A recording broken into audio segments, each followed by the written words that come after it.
తన 100 రోజుల పరిపాలనలో వరదలు, ఆడపిల్లల మీద రేపులు, వైఎస్ఆర్సీపీ వాళ్ళని మర్డర్ చేయటం, నరికి చంపటం, వాళ్ళ మీద తప్పుడు కేసులు పెట్టి ప్రజలకు ఇచ్చిన ఏ హామీ నెరవేర్చలేదు. కాబట్టి ప్రజల్లో తనకొస్తున్న చెడ్డ పేరుని డైవర్ట్ చేయడానికి డైవర్షన్ పాలిటిక్స్లో ఈరోజు వెంకటేశ్వర స్వామిని కూడా చంద్రబాబు నాయుడు గారు వదలలేదనేది మనకు స్పష్టంగా కనిపిస్తోంది. ఎందుకంటే ఆయనకి ఎప్పుడూ అలవాటు, ఎప్పుడెప్పుడు ఆయనకి చెడ్డ పేరు వస్తుందో అప్పుడు ఏదో ఒక ఇష్యూని ఆయనే క్రియేట్ చేస్తాడు. దాన్ని తన వర్గీయులతో పబ్లిసిటీ చేయటం, దాని మీద డిస్కషన్లు చేసి ఎదుటి వాళ్ళ మీద నిందలు వేయటం ఆయనకు అలవాటే. కానీ ఈరోజు మీరు చూస్తే సాక్షాత్తు టీటీడీలో తిరుమల లడ్డూ మీద ఇంత దిగజారుడుతనంగా చంద్రబాబు నాయుడు గారు మాట్లాడతారని ఎవరు ఎక్స్పెక్ట్ చేయలేదు. ఈరోజు ఆయన మాట్లాడాక ప్రతి ఒక్కరు కూడా చీకొట్టడం మనం గమనిస్తూనే ఉన్నాం. ఎందుకంటే సాక్షాత్తు చంద్రబాబు నాయుడు గారి కొడుకే చెప్పాడు టీటీడీలో ముఖ్యమంత్రికి ఎటువంటి సంబంధం ఉండదు అని. అలాంటప్పుడు జగన్మోహన్ రెడ్డి గారు ఏదో దగ్గరుండి తిరుపతి లడ్డూలో యానిమల్ ఫ్యాట్ని మిక్స్ చేయించినట్టుగా ఆయన ఈరోజు ఆరోపించడం ఎంతవరకు సబబని నేను అడుగుతున్నాను. ఒక్కసారి మీరు గమనించండి, చంద్రబాబు నాయుడు గారు ముఖ్యమంత్రి అయిన తర్వాత జూన్ 21వ తేదీ ఈవోగా శ్యామలరావు గారు మరి అక్కడికి రావడం జరిగింది. నెయ్యి వాసన చూస్తూ లడ్డూలో స్వచ్ఛమైన నెయ్యిని మేము వినియోగిస్తున్నామని ఆయన చెప్పడం కూడా మీరు అందరూ గమనించుంటారు. జూలై 6వ తేదీ 12వ తేదీ 2 సార్లు ట్యాంకర్లది టెస్ట్ చేయడం జరిగింది. అందులో వెజిటబుల్ ఫ్యాట్ మిక్స్ అయింది కాబట్టి దాన్ని రిజెక్ట్ చేశాము, దాన్ని వాడలేదు అని శ్యామలరావు గారు చెప్పడం మనం అందరం కూడా గమనించాం. అలాంటిది 2 నెలల తర్వాత ఇప్పుడు చంద్రబాబు నాయుడు టీటీడీకి సంబంధించిన దాన్ని టీడీపీ ఆఫీసులో ప్రెస్ మీట్ పెట్టి ఇలా యానిమల్ ఫ్యాట్ కలిసింది అని ఒక నింద వేసినప్పుడు దాన్ని సమర్థిస్తూ మళ్ళీ శ్యామలరావు గారితో ప్రెషర్ పెట్టి ప్రెస్ మీట్ పెట్టించి ఎలా మాట్లాడిచ్చారో మీ అందరూ కూడా గమనించారు.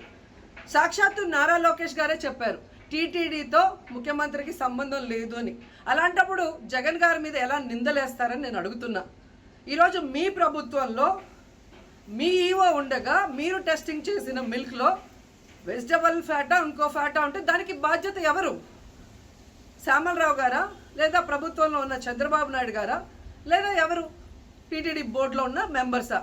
సో ఇది ఒకసారి మనం ఆలోచించాల్సిన విషయం. అంటే ఈవో గారు తాను జాయిన్ అయినప్పుడు ఏం చెప్పాడు, ఈరోజు చంద్రబాబు నాయుడు ప్రెషర్ పెట్టాక ఏం చెప్పాడు అనేది భక్తులందరూ కూడా గమనించాల్సిన విషయం. రెండవది మీరు చూస్తే చంద్రబాబు నాయుడు డైవర్షన్ పాలిటిక్స్ ఎప్పుడూ చేస్తుంటారు. అలాగే ఈరోజు ఆ తిరుమల కొండ మీదకి జగనన్న అధికారంలో ఉన్నప్పుడు మోడీ గారు వచ్చారు, అమిత్ షా గారు వచ్చారు, ఎక్స్ సీజే రమణ గారు వచ్చారు, ప్రెసెంట్ సీజే గారు వచ్చారు. అంతెందుకు చంద్రబాబు నాయుడు ఫ్యామిలీతో సహా వెళ్ళాడు, పవన్ కళ్యాణ్ గారు వెళ్ళారు. లడ్డూలో ఏమాత్రం రుచి తేడా ఉంటే ఆ రోజే వాళ్ళు కంప్లైంట్లు ఇచ్చి ఉంటారుగా, ఎందుకు కంప్లైంట్లు ఇవ్వలేదు? ఇప్పుడు ఆ 5 సంవత్సరాల్లో ఏదో జరిగిందని నింద వేయటానికి ఈరోజు టీటీడీని ఎంచుకొని తిరుమల తిరుపతి దేవస్థాన ప్రతిష్టను దిగజార్చడం ఎంతవరకు కరెక్టు అని భక్తులందరూ కూడా ఒకసారి ఆలోచించాల్సిన అవసరం ఉంది. అండ్ మూడవది, ఈరోజు ఎవరైతే బీజేపీ నాయకులు కూడా మాట్లాడుతున్నారో వాళ్ళని నేను అడుగుతున్నా, ఇదే టీటీడీ బోర్డులో మెంబర్లుగా బీజేపీకి సంబంధించిన వాళ్ళు ఉన్నారు. మరి ఆ రోజు తప్పు జరిగితే వీళ్ళందరూ ఎందుకు మోడీ గారికి అమిత్ షాకి ఇన్ఫార్మ్ చేయలేదు, ఎందుకు దీని మీద చర్యలు చేపట్టలేదు అనేది నేను అడుగుతున్నా. అలాగే ఈరోజు తెలుగుదేశం పార్టీ అధికార పార్టీలో ఉన్న వేమిరెడ్డి ప్రశాంతి గారు ఆ 5 సంవత్సరాల కాలంలో ఈ పర్చేసింగ్ కమిటీలో 5 సంవత్సరాలు ఉన్నారు. అలాగే ఇప్పుడు మంత్రిగా ఉన్న పార్థసారథి గారు కూడా పర్చేసింగ్ కమిటీలో ఉన్నారు. మరి వాళ్ళని విచారించండి, ఆ బోర్డు మెంబర్లందరినీ బయటకు వచ్చి మాట్లాడమని చెప్పండి, తప్పు జరిగిందా లేదా. ఈరోజు ఇంతమంది గొప్ప గొప్ప వాళ్ళు తిరుమలకు పోయి లడ్డు తిన్నా జరగని తప్పు వాళ్ళ పర్చేస్ కమిటీలో ఉన్న వాళ్ళు జనసేన పార్టీ తెలుగుదేశం పార్టీలో చేరిన వాళ్ళని మాట్లాడకుండా కేవలం జగన్ గారిని టార్గెట్ చేసి మాట్లాడటం చూస్తే రాజకీయ లబ్ధి కోసం తిరుమల పవిత్రను భ్రష్టు పట్టిస్తూ ఈరోజు చంద్రబాబు నాయుడు చేస్తున్న నీచ నికృష్ట రాజకీయాలు అందరూ కూడా గమనించి ఆ చంద్రబాబు నాయుడికి బుద్ధి చెప్పమని కోరుకుంటున్నా.